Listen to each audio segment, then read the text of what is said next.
This is me, Muhammad Sulaiman. Today we will go through the chapter number 2, solving a biological problem of class 9th biology. Solving a biological problem असल में क्या होता है कि हमारे पास कोई भी प्रॉब्लम आता है रिलेटेड टू लाइफ, क्योंकि बायोलॉजी हम कहते हैं स्टडी ऑफ लाइफ। तो कोई भी प्रॉब्लम अगर हमारी लाइफ के मुताल्लिक हमें फेस करना पड़ता है तो हम उसे किस तरीके से सॉल्व करते हैं। तो scientist including biologist employ an approach for solving a scientific problem is called scientific method। उन्होंने क्या किया कि एक स्टेप्स बना लिए कि हमें जो है इस प्रॉब्लम को किस तरीके से सॉल्व करना है, तो उस तरीके को हम क्या कहते हैं, बायोलॉजिकल प्रॉब्लम्स। तो there are several biological methods और steps. Today we will go through the all steps of scientific method और बायोलॉजिकल मेथड्स। तो पहले हमारे पास जो मेथड्स आता है उसे हम क्या कहते हैं, रिकॉग्नाइजेशन ऑफ बायोलॉजिकल प्रॉब्लम।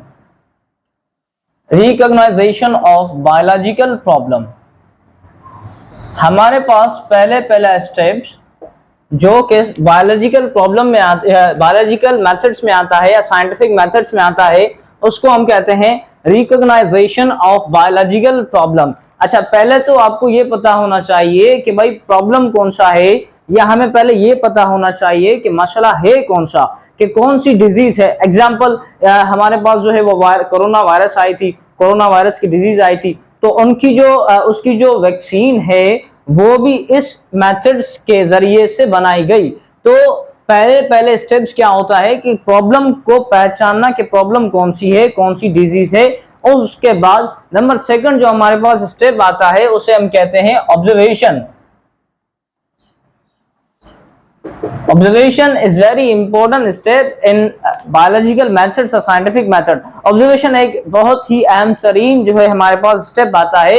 अगर ऑब्जर्वेशन की बात करें तो ऑब्जर्वेशन में क्या होता है कि observations are made by 5 senses.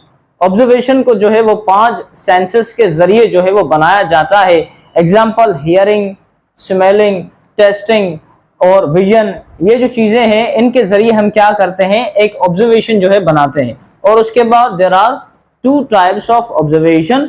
Observation की 2 टाइप्स होती हैं, एक को हम कहते हैं क्वालिटेटिव और दूसरी को हम कहते हैं क्वांटिटेटिव। ऑब्जर्वेशन की 2 टाइप्स होती हैं, एक को हम कहते हैं क्वालिटेटिव और दूसरी को हम कहते हैं क्वांटिटेटिव। अच्छा, क्वालिटेटिव ऑब्जर्वेशन वो होती है जो कि हम कैरेक्टर के जरिए जो है ऑब्जर्वेशन बनाते हैं या उस खुसूसियात के जरिए जो है हम ऑब्जर्वेशन बनाते हैं। और उसके बाद क्वांटिटेटिव ऑब्जर्वेशन जो कि साइंटिफिक इक्विपमेंट्स या वैल्यूज या नंबर्स जो है उसके जरिए वो रिप्रेजेंट की जाती है। तो नंबर 3 हमारे पास स्टेप आता है हाइपोथेसिस। हाइपोथेसिस जो है वो एक टेंटेटिव एक्सप्लेनेशन होती है ऑब्जर्वेशन की। आपने जो भी ऑब्जर्वेशन बनाई उसकी जो हमारे पास टेंटेटिव एक्सप्लेनेशन है उसको हम कहते हैं हाइपोथेसिस। अच्छा, टेंटेटिव एक्सप्लेनेशन किसे कहते हैं, वो explanation that might be true और फॉल्स, वो जो कि गलत भी हो सकती है और सही भी हो सकती है। हाइपोथेसिस जो आप बना रहे हैं ऑब्जर्वेशन की, hypothesis is a tentative explanation. Hypothesis is a tentative explanation. इसका मतलब ये है कि वो हाइपोथेसिस जो है वो सही भी हो सकता है या गलत भी हो सकता है। तो उसके बाद हाइपोथेसिस के बाद जो हमारे पास स्टेप आता है उसे हम कहते हैं रीजनिंग और डिडक्शन।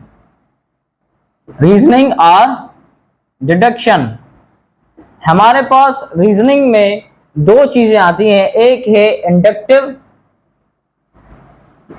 इंडक्टिव रीजनिंग और दूसरी है हमारे पास डिडक्टिव रीजनिंग।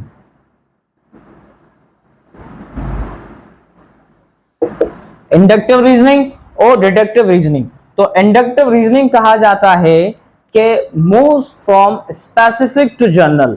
इंडक्टिव का मतलब क्या होता है, moves from specific to general. Moves from specific to general उसका मतलब ये हुआ कि भाई मैंने कहा कि शार्क हैज गिल्स, जो शार्क फिश है उसके पास गिल्स होते हैं। शार्क हैज गिल्स, तो मैंने स्पेसिफाई कर दिया नाम लेकर के शार्क हैज गिल्स। अगर मैं कहूं ऑल फिशेस हैज गिल्स या ऑल फिशेस हैव गिल्स, तो ये क्या हो गया, moves from general to specific. अच्छा, शार्क के पास तो गिल्स होते हैं, लेकिन सारी फिशेस के पास जो है वो गिल्स होते हैं। ये हो गया move from general specific to general, क्योंकि मैंने पहले स्पेसिफाई कर दिया नाम, फिर मैंने जनरल की बात की, भाई सारी फिशेस में जो है वो गिल्स होते हैं, ठीक है। और उसके बाद हमारे पास आता है डिडक्टिव रीजनिंग।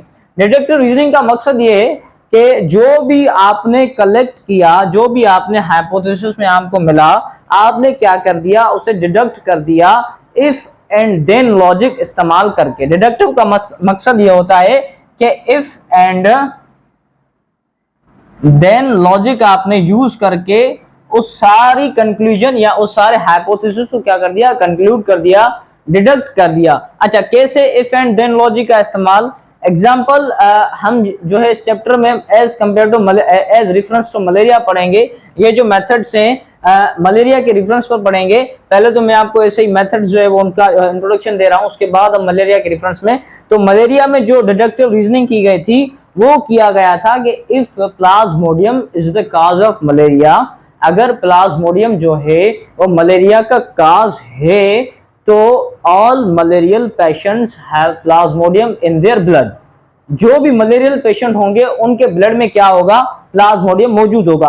अगर प्लाज्मोडियम काज है मलेरिया का, तो ये जो है वो एक डिडक्शन बनाई गई थी, एक हाइपोथेसिस की डिडक्टिव रीजनिंग बनाई गई थी, डिडक्शन बनाई गई थी, कंक्लूड किया गया था, डिडक्ट किया गया था कि अगर जो है वो प्लाज्मोडियम जो है वो काज है मलेरिया का, तो all malarial patients have Plasmodium in their blood. अच्छा, उसके बाद रीजनिंग के बाद क्या आता है, एक्सपेरिमेंट। रीजनिंग के बाद आता है एक्सपेरिमेंट। एक्सपेरिमेंट जो कि मोस्ट इंपॉर्टेंट स्टेप है बायोलॉजिकल मेथड या साइंटिफिक मेथड का। अच्छा, एक्सपेरिमेंट में क्या किया जाता है कि जो आपने हाइपोथेसिस में किया, हाइपोथेसिस में जो आपने लिखा, जो आपने डिडक्शन की, उसको हम प्रैक्टिकली जो है वो अप्लाई करते हैं, एक्सपेरिमेंट करते हैं उसके ऊपर कि आपने जो हाइपोथेसिस बनाया है वो सही है या गलत। तो practically representation of hypothesis is called experiment. जो हम हाइपोथेसिस की प्रैक्टिकली जो रिप्रेजेंटेशन करते हैं, या डिडक्टिव रीजनिंग की जो हम प्रैक्टिकली रिप्रेजेंटेशन करते हैं कि भाई वो हाइपोथेसिस गलत है या सही, तो उसको हम एक्सपेरिमेंट कहते हैं। और एक्सपेरिमेंट में दो किस्म आते हैं, एक होता है एक्सपेरिमेंटल ग्रुप,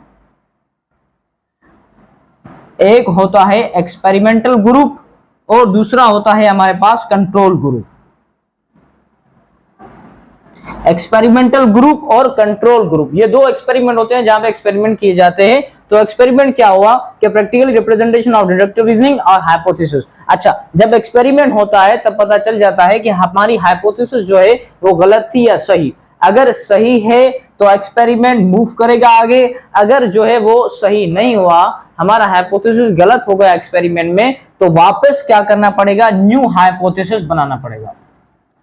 न्यू हाइपोथेसिस हमें बनाना पड़ेगा अगर हमारा हाइपोथेसिस जो है वो गलत हो गया, ठीक है। अच्छा, उसके बाद एक्सपेरिमेंट के बाद हम लिखते हैं रिजल्ट।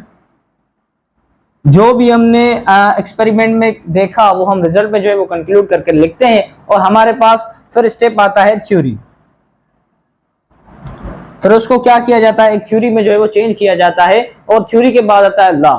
थ्योरी और लॉ में एक फर्क होता है, एक मेन फर्क होता है, एक मेन डिफरेंस होता है कि थ्योरी जो है वो रिजेक्ट हो सकती है, लेकिन जो आपका लॉ है वो यूनिवर्सल फैक्ट होता है, और लॉ कभी भी जो है वो रिजेक्ट नहीं हो सकता। अच्छा, थ्योरी के एग्जांपल नील बोर की थ्योरी, रदरफोर्ड की थ्योरी, ये जो है वो सारी रिजेक्ट हो गई हैं क्योंकि वो थ्योरीज थी। अगर वो लॉज होते तो रिजेक्ट नहीं होते, ठीक है। तो थ्योरीज जो है वो रिजेक्ट हो सकती हैं और लॉज जो है वो रिजेक्ट नहीं हो सकते।